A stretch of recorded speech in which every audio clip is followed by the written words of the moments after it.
In our last video, we showed you how to turn an old smartphone into a remote security camera recorder that runs 24/7.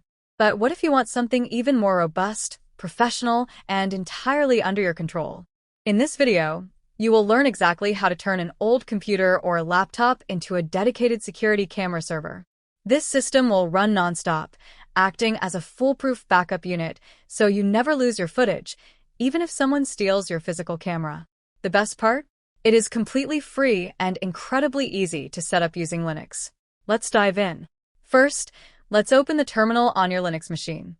We will start by updating the system packages to ensure everything runs smoothly. Type this first command to update the system and hit enter. Once the process finishes, we use the clear command to clean up the screen. You do not have to do this, but it keeps our workspace tidy for the tutorial. Next, type this other command to install the required packages for our server and press enter.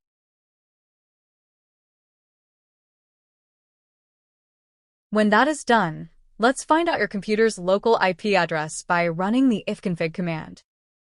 Look closely at the output to find your local IP address, which usually starts with 192.168. Write this down because we will absolutely need it later to connect the cameras.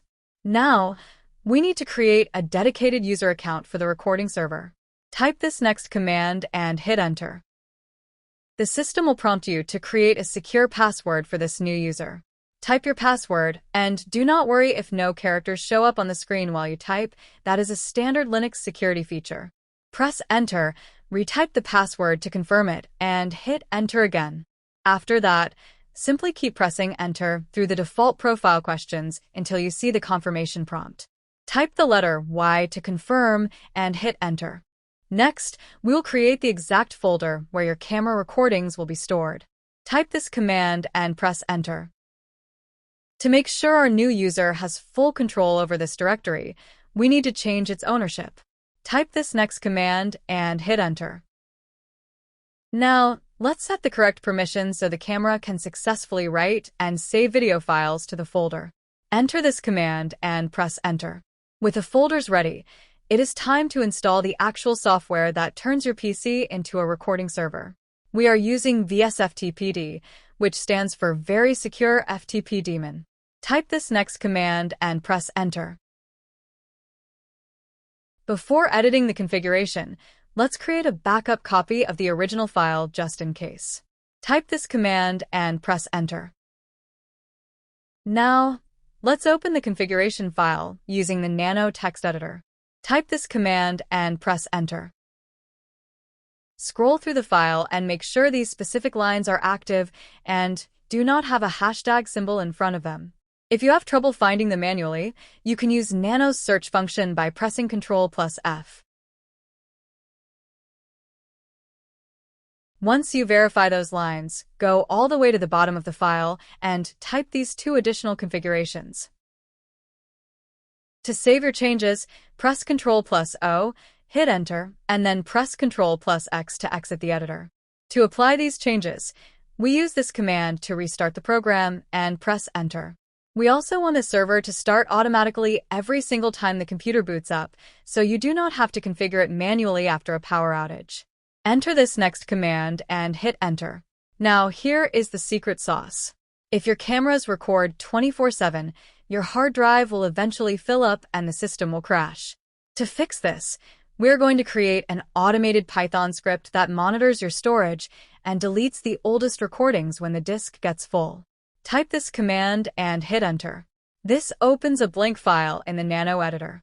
We have provided the complete code for this script in the video description and pinned comment below. Simply open that file, copy the text, and paste it here. Make sure the code maintains its correct Python indentation and formatting, otherwise it will return an error. If the text looks completely jumbled, copy it into a proper code editor first before pasting it into the terminal. Once the code looks correct, press Ctrl+O, hit enter to save, and Ctrl+X to exit. To activate the automation script so your server can manage its space indefinitely, run this last command and press enter. You should see a confirmation message on your screen indicating that the system is now active and monitoring your storage. And if this solution is helping you save money and protect your footage, please take a second to subscribe to the channel and leave a like. It really helps us bring more free tutorials just like this one. The final step is to configure your physical security camera to send its files to this computer. Since every camera brand has a slightly different interface, the exact menu options will vary. However, all you need to do is open your camera settings app on your phone or PC, locate the FTP storage section, and enter the Linux computer's IP address, along with the username and password we created earlier. Once configured, your camera will instantly begin streaming and saving its video files straight to your Linux machine. This gives you an incredible, secure, and completely local backup solution. If someone cuts your internet line or steals the camera itself, your footage remains safe and sound on your hidden Linux server. We hope this guide helps you secure your home network. If you run into any issues or have questions about the terminal commands, please drop a comment down below or reach out to our specialized technical support team using the contact links in the description. Thank you for watching, God bless you, and we will see you in the next video.